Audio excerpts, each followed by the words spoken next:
Okay guys, I promised I would do a tutorial video on how to do a layered mandala following my post this morning. So I've picked an image from Design Space, a layered mandala flower. It's a very, very, very simple one. So it's not like the fancy ones that you're seeing, but the principle is the same regardless.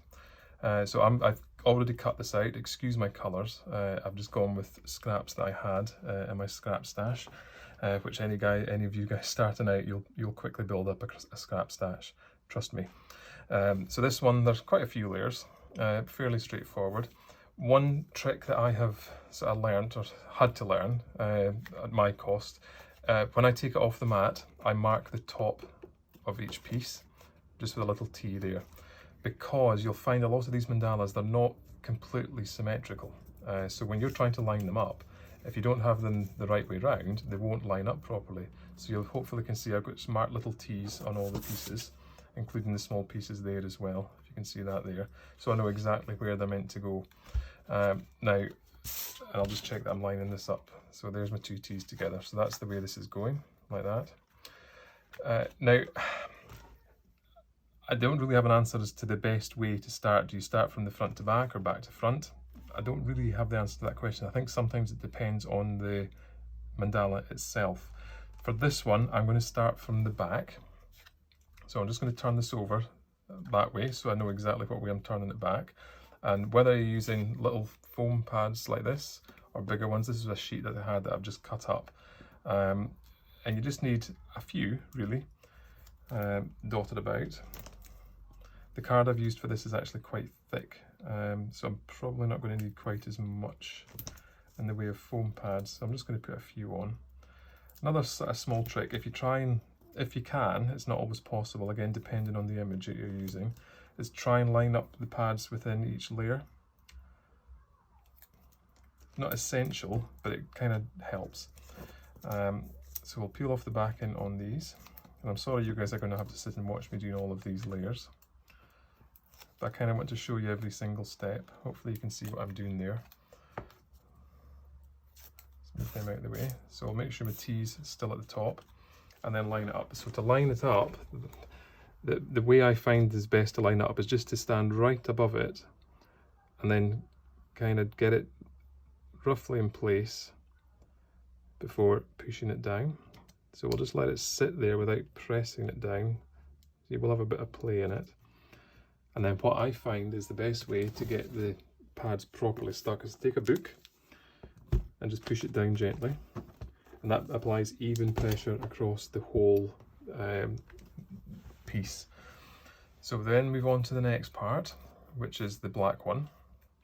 I didn't really want to use black, but I had a bit of black sitting. So for this piece, I'm going to use the smallest foam pads. And a sheet I've already started, so I might as well continue using it. So I'm just going to put these, dot them round. I could have done this bit already before starting the video, but hey ho, at least you've seen every step. And this is one where I will try and get them sort of lined up as best I can. I should have also maybe said right at the start is to sort of lay it out dry before sticking everything together. Just so that you get an idea of how it goes together. So I'm just peeling off my backing pieces now.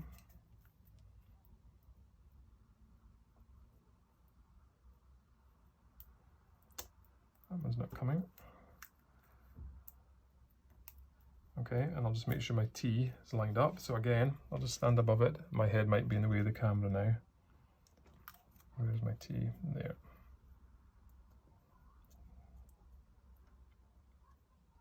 Now this one actually lines up with the centre piece. There's not an overlap.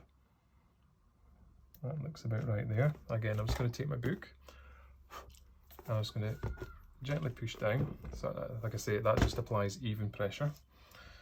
Then the next one, again, same. I'm going to use the small foam pads and put them in roughly the same place.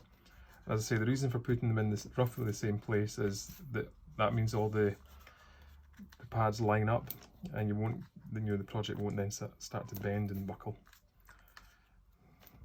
And I always find for these as well, you're better to use fairly heavy cardstock. It just helps the layers keep their shape. I'll just peel all these off again. I'm sorry you're having to sit and watch me do all the peeling. I really should have thought of this beforehand. But I have just finished work, slightly earlier than I probably should, I must admit. But then I did start earlier this morning, so. And as I normally do a 10-hour day, to only do a 9-hour day is, I think it's allowed. Okay, so there's my tea. I'm going to get this bit lined up. Now this one, this lines up with the outside of the black piece. I'm struggling to see for the sun. I think we're good there. So I'll just let that drop down. And again, I'll take my book and just very gently push down. You don't need to put much weight on that at all. And then this one has 2 center pieces. And again, I've marked them with a T, obviously. So I'm going to use a couple of bigger foam pads for this, just for easiness more than anything.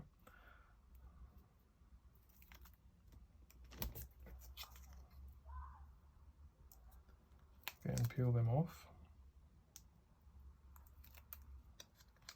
There's my T at the top there. So we'll get that one in place.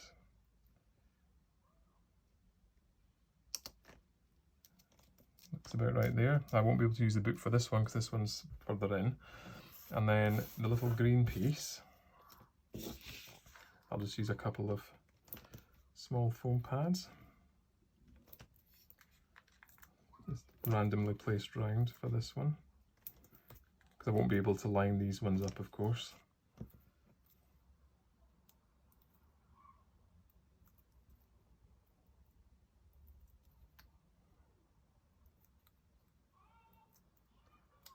Let's just get this one lined up.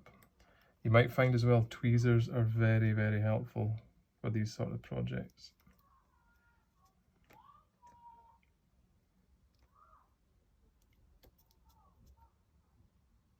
So as you can see, lining up, not the easiest thing in the world, it really isn't. I don't pretend that it is. Just take your time and you'll be fine. So that is this very, very, very easy mandala done, which I actually quite like now I've seen it finished. Even with the colours I've chosen, even though I didn't really choose them, they were just what I had sitting about. But that's it, dead easy. There are hundreds of images in Design Space for these layered projects. As I say, this is an easy one. It doesn't have, it's not like some of the ones you see, or some of the ones that I've posted, but the principles are still the same. So if you can get this one right, you can get the other ones right. As to how you finish these, display these, shadow box frames are brilliant for these sort of things. Obviously cut it to fit the frame. Don't do what I do and cut them first and then go and try and find a frame to fit, because you would never find one. So yeah, that's it, job done. Any questions, of course, do please ask. I'm happy to answer any questions. Thanks for watching.